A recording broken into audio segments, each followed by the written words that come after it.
Dude, what the heck is this?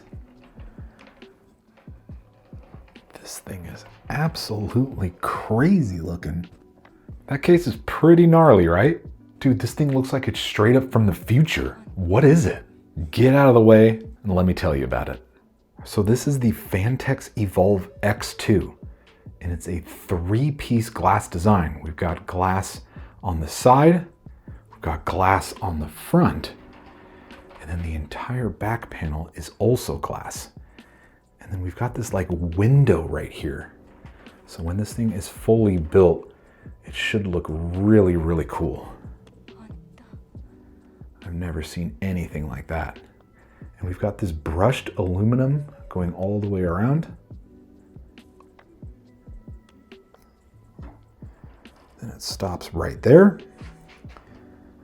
Then the bottom's really cool. It's like this platform style design, where at certain angles, it almost looks like the case is floating. So if you had a white desk, this would honestly look really cool. Our I/O consists of a USB-C, 2 USB-A, and a combo audio jack. And then on the top, we've got our power button and reset button. And we've got a mesh panel on the top. And here is the rear. Quite an interesting design. Here's ventilation for our rear fan, our PCIe slot covers, and here's where our power supply is going to sit. And then we've also got some cable management Velcro strips right here. So all of our cables coming out of the motherboard can go through these Velcro strips, and it should look really clean. But let me show you how to take all these panels off, and then we'll look at the inside.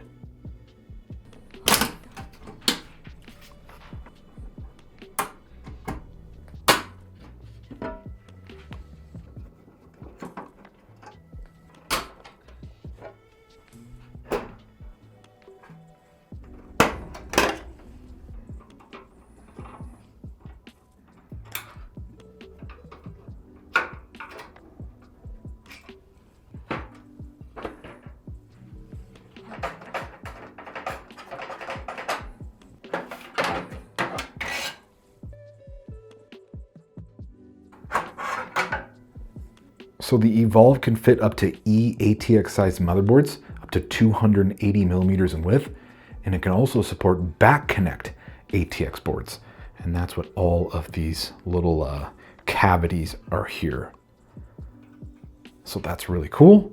You can fit 3 120 millimeter fans down at the bottom, and then you have to mount them to this bracket, and it has to be removed in order to mount these fans, but only one thumb screw holds this in, and it slides out nice and easy. You can fit a 120 millimeter fan in the rear.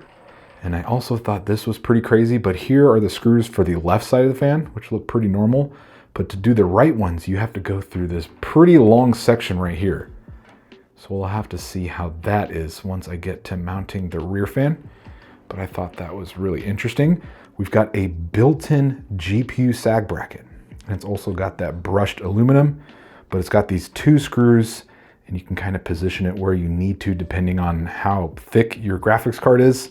And then it also is removable. Once you remove those 2 silver screws, there's 2 more screws holding this white piece on, so you can remove it if you want to, because some 2 fan cards don't really need a sag bracket, or if you're using a motherboard mounted sag bracket, you might not need it. But I'm gonna try and use this and see how it works. So on the top, you can fit up to a 360 millimeter radiator or up to 3 120 millimeter fans. And here is the bracket for it. So it is removable, making mounting things on it much easier. And 1 thumb screw, and it pretty much just slides out. So let's move on towards the back of the case. So I left this on purpose, but this panel and this little cover actually cover all cables in the back. And I removed this one just so you guys can see everything. But once that covers on and then this one's closed, you can't see any of the cables in the back. So this is gonna look really clean. Then you just have this little latch right here. So you just kind of push it in, then it swings open, and then it's on hinges. Then all you have to do is lift up and then it comes right out. So let me put this down real quick. Okay, so here is the back. We've got a 2.5 inch little bracket right here. So there's one thumb screw. So this can be removed if you're not using 2.5 inch drives. So if you need to access the back of the motherboard for whatever reason, you can just go ahead and take that off. We have another drive caddy down here, and it's also removable with just one thumb screw. I'm probably gonna leave it in, but I will not be using any kind of SATA drive for this build. We've got some Phanteks Velcro strips for our cable management. All of our front I/O cables are down here. So those are kind of all grouped down here, and they're all white, thankfully. Let me see if I can pull these out. So these are all white, so they should look good once they're all installed. Got USB 3.0. We've got our HD audio. We've got our USB-C. And then somewhere in here, let's see, this is, okay. These two cables are coming from the top, and that's our power and reset. And those are right here. And then here is our front panel connector that I was looking for. So those are all nice and clean. Our power supply is gonna sit down here. And it's obviously gonna sit horizontal. Then let's see, is there anything else I'm missing? Overall, I'm really excited to build in this case. And it should come out looking really, really clean. It's build time.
Okay, this thing looks sick. Dude, right? This thing ended up turning out so unbelievably cool. Like, it straight up looks like it's out of the future. And one thing I also didn't notice about this case was there's actually an RGB strip right here that continues up here and then also on the top. And it matches all my other lights. So that looks really cool. And I didn't know that was there when I first got this case. But let's do a little walk around of the exterior, and then we'll start taking off the panels and talking about the inside.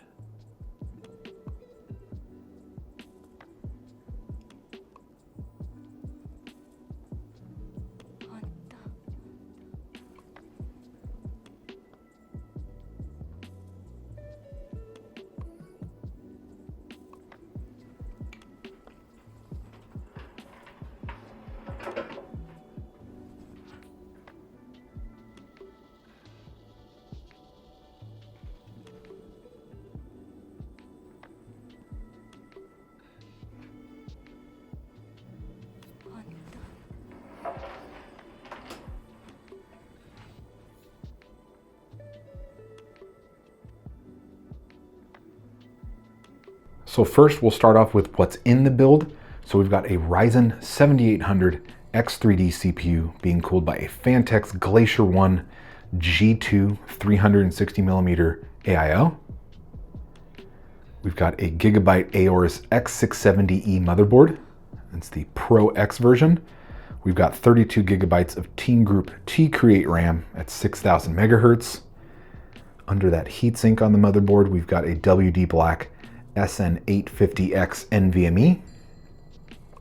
We've got an Asus Strix 4080 Super. All of the fans are the Phanteks M25s. We've got reverse blade on the bottom, regular blade on the rear and the top. So we've got 3 intake on the bottom and then 4 exhaust on the top and the rear. So a little bit of negative pressure. And a few things about this build process is normally I always route my AIO tubes to the right, but given how this case is, I really didn't want to block this little area right here with the tubes, so I routed them to the left. And although it does block the rear fan at like a normal viewing angle, like when you're sitting at your desk, it doesn't look too bad. And I decided to roll with it because normally I never route the tubes this way. And luckily this AIO has these clips, so I was able to kind of form it into place, and I actually may try to fix this little bend later. I don't really like how that looks, but it's fine. That's just me being picky. And the second thing is I'm actually using a different motherboard than what I showed during the install process. I had some issues with that one. The 4th DIMM slot wasn't working, and the motherboard wasn't recognizing the Ethernet cable that was plugged in, so I wasn't able to install Windows. So rather than diagnosing it for hours and hours, I just kind of gave up and I used a known good working motherboard that I had, which looks great with this build. But other than that, I didn't have any issues with this build at all. There's actually a ton of room to work with this case, and it was really easy. It was a fun build process. And it looks great. So one thing I was happy about was the sag bracket ended up working. So I was able to get it to the right height, and you can see it's sitting in a good spot on the GPU where it's not interfering with that fan right there. So I'm happy about that. And before anyone asks, these are 0 RPM fans, so the GPU fans won't start spinning until the GPU's at a certain temperature, so that's why it's off. But the sag bracket worked perfect. And that's where I had to adjust it to get it so the GPU was perfectly level on both axes. That's a funny word. So that's really cool. That ended up working out. So let's take off the back panel or swing it out. So here is all of our cable management. All of this is hidden at the end of the day, so who really cares? So mostly everything is just jammed in there. Then I did some cable management here because I wanted to make sure that the back panel would close. But I was able to fit the controller, all of my cables, and the back panel closes just fine. You've got about 15 millimeters of depth right here to work with. when fitting all your cables back there. So it doesn't look too bad. And normally there's a cover right here, but I removed it for the purpose of showing you guys. So let's go ahead and close this back up. But I absolutely love how this build turned out. Easy build process and just a really cool case.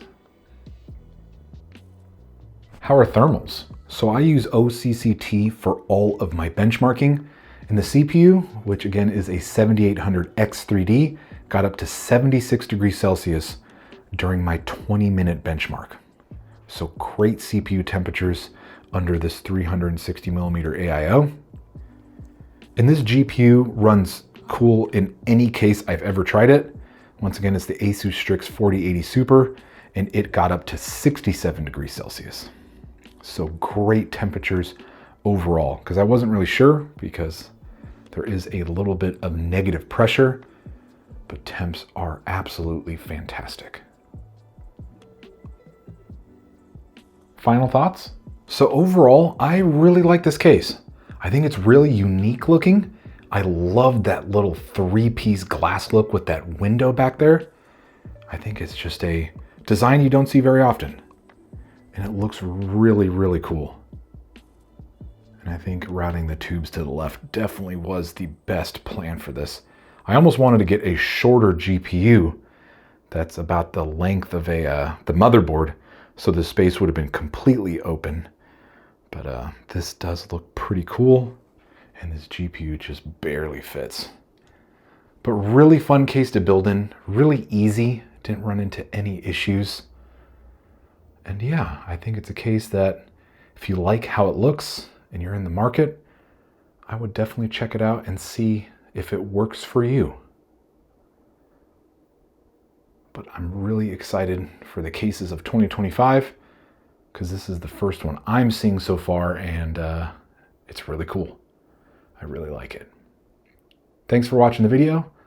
Subscribe if you enjoy content like this. Like the video, comment what you think, and I'll see y'all in the next video.